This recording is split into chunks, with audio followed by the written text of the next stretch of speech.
There were high expectations when it was announced that Nick Nurse would be the new head coach of this Philadelphia 76ers organization. Fans were excited about the contrast that he could bring compared to Doc Rivers, who the continued frustrations with his inability or unwillingness to play young players was really put on display. But now, a year and a half into the Nick Nurse tenure, and we're looking down the barrel of some of these same issues that were faced with Doc Rivers, with the main difference being it feels there's a bit more of a personal touch, with Kyle Lowry a huge part of this equation. Now, I recorded this video, which was initially sparked following that Brooklyn Nets victory. The Sixers taking down the Nets in a comfortable fashion, a perfect victory in which all the main stars looked like main stars, all the role players looked like role players, a just good professional win, a normal win, which has been all too infrequent this season. But what really excited me about that game leading in was the decision to put Gershon Yabusele into that starting lineup. But after the game, Nick Nurse was asked, why was that decision? Why did he decide to try this, which once again, I'm very much in favor of. I do want to see the potential of what does Yabusele look like playing next to Joel Embiid, adding a little additional rebounding.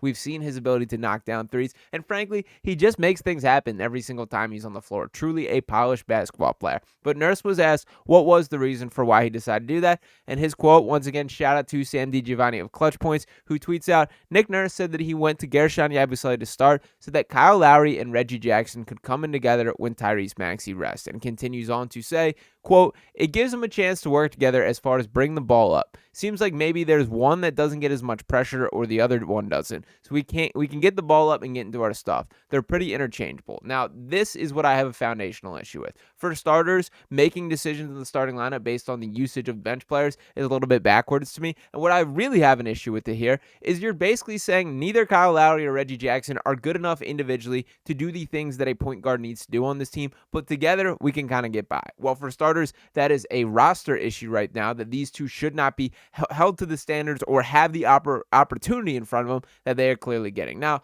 I don't want this to be a full-out hate on Reggie Jackson and Kyle Lowry, because I do view this as more of a coaching and roster kind of situation here. That for Daryl Morey specifically, if these guys aren't good enough, then you got to find guys that are. Lonnie Walker still sitting out there. Dennis Smith Jr. playing in the G League right now. There's plenty of names that you can at least take a flyer on that have a little bit more life in their legs than these guys at this point in his career. Now, to talk about Kyle Lowry, to pull up his full stats on the season, we've seen 4.2 points per game, 1.8 rebounds, 2.7 assists, shooting 35.6% from the field, which is a rough number there, but he is connecting on 33.8% of his three-point attempts. And what we all know about Kyle Lowry is he's not really the box score guy. There is no doubt about the success that this man has had at the NBA level, but I do question what the future has. I think it's a little bit unfair, the roles that Kyle Lowry has been thrown in, and that once again directly falls on Nick Nurse. I'm not saying that he's better or that there will be better results, but a guy like Jeff Doughton is 27 years old and has been hanging fringe G League and NBA. Either you believe in this guy and that you're grooming him to have a chance, or get him out of the organization and find somebody that you do believe in. And it's been really confusing that there has not been that pathway laid. Now, when speaking about Lowry specifically, I think it's lately that we're really seeing the issues. To his credit, he had a pretty nice start to the season. Shot the ball very well from three. Saw a little bit more, increased mobility, him flying around, him doing the Kyle Lowry things, taking charges, running the offense, all those type of things. Has not quite been the same version of him lately. And I did want to dive into, I plugged in the last 15 games. Out of those last 15 games that Lowry has been on this Sixers team, he suited up for 12 of them, has played 15.2 minutes per game, and across that period is averaging just 1.4 rebounds, 2.0 assists per game, 2.0 points per game, shooting just 29.2% from the field and 29.4% from three. That is not good enough. Now, both these guys, Reggie Jackson and Kyle Lowry, I think get thrown into the same category. I think they're very different as basketball players. For starters, when Lowry's out there, what is the clear-cut goal of what he's supposed to bring to the Sixers team? He is the adult in the room. He's the guy that is going to run the offense, call the plays, do the little things, just change things up defensively, that you need to go here, calling things out, being the coach on the floor. For Reggie Jackson, not the vibe I get whatsoever. That he's out there to vibe, he's out there to do his thing. And I love Reggie Jackson. He's been a guy that's one of my favorites to watch, kind of in the grand scheme of things in the NBA. But I don't think that when we're looking at what this Sixers team needs, that is the player that is the answer to. Now, I'm not saying we need to rush Reggie and get him off this roster. I'm also not saying that shouldn't be an option, because it should be on the table. But what I do think is the clear kind of difference here, this team misses Jared McCain, man. But Jared McCain is not coming back, and it's a credit to Jared for proving his importance to the Sixers team. But a guy like Reggie Jackson and Kyle Lowry just simply cannot play at that same level. Now, to address Reggie's statistical output, he's averaging 4.0 points per game this season, 1.3 rebounds, 1.7 assists, shooting 38.6% from the field and 38.6% from beyond the arc there. 34 years old for Reggie Jackson there, 38 years old, soon to be 39 for Kyle Lowry. Yeah, that is not great. And that also kind of sparked my conversation thinking, how old are the Sixers compared to the rest of the NBA? And exactly what you would guess there. If you type in the oldest team in the NBA, it is our very own Philadelphia 76ers with an average age of 28.31 years old. So we know the situation. We know the trust that Nick Nurse clearly has in Kyle Lowry. I've said this before, but I do believe if you were to give Kyle Lowry some truth serum right now and be like, was this what you expected? Was this your ride off into the sunset kind of moment that you thought it would be? Because I don't think that was the case. I do think Lowry signed here with the intent of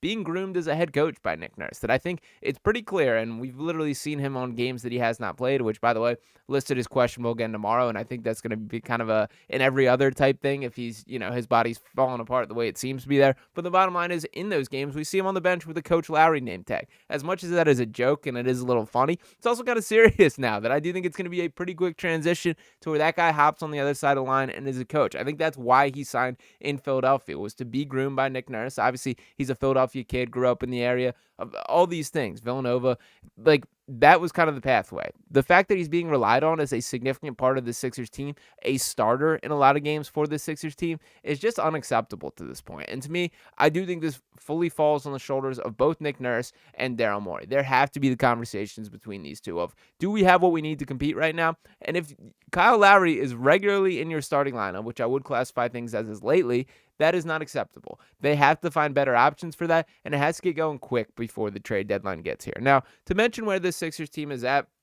we know the hole that they dug for themselves, that obviously they did not make life easy by getting off to the 3-14 start, had a ton of injuries to Joel Embiid, Paul George, Tyrese Maxey, everyone that seemed to matter on this Sixers team, and they still have work to do. I think we were encouraged by the turnaround, have hit a little bit of, a bump in the road here that they're not quite getting as far, but the opportunity is still a lot of basketball left to be played. So as things stand, they're 14-19 on the season. They are in that 11th seed. Looking ahead a little bit in these standings here, we still can't see the Chicago Bulls, 1 game ahead of them. The Detroit Pistons, 2 games ahead of them there. 2.5 for the Pacers in the 8th seed.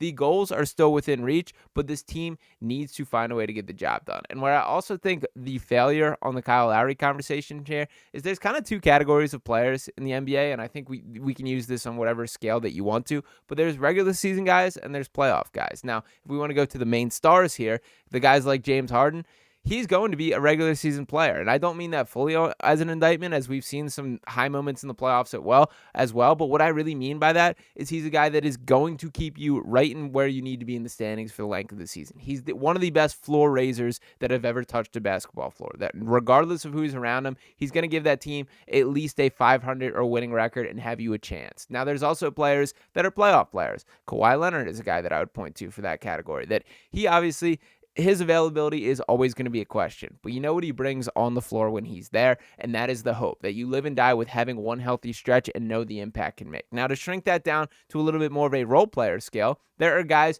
that can get you through the regular season. Brian Coyle on the channel makes this joke all the time, but you need the guys that on a random Tuesday in, January are all of a sudden going to pop up and give you 20 points on a random night. The random guys off the bench that are just those spark plug scorers. And then there's the guys that are real deal key parts of your rotation.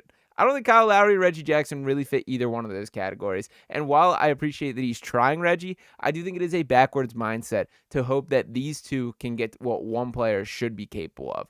I hope Jared McCain is able to return to the Sixers team by the end of the season. I'm still not fully closing the door because the Sixers have not themselves. I do think it's a little telling that they have not ruled him out for the season, but it does feel like a pipe dream. And obviously he's a guy that you got to keep the wider view for. So in the short term here, I do think the Sixers need to address it. I think adding another guard, another ball handler to this roster should be an absolute necessity before the trade deadline comes and goes. So we'll see what Daryl Morey ends up doing, but I cannot have Nick Nurse relying on a Reggie Jackson and Kyle Lowry backcourt for the remainder of the season there. Let me know if this kind of fired you guys up as much as it did to me. I'm thrilled that Gershon Yabusele getting an opportunity in a starting lineup and just give him a little bit more shine. Shout out to the man who is averaging 9.6 points, 5.1 rebounds, 1.8 assists, 50.2% shooting from the floor, 38.5% from 3. He's been everything the Sixers team could have hoped for and more. Shout out to Gershon, and love the man to know beyond the clear-cut fourth best player on the Sixers team to me, a guy that I do hope they can somehow find a way to bring back next year. It does seem unlikely, and we'll dive a little bit deeper into that as it gets closer. But for the time being,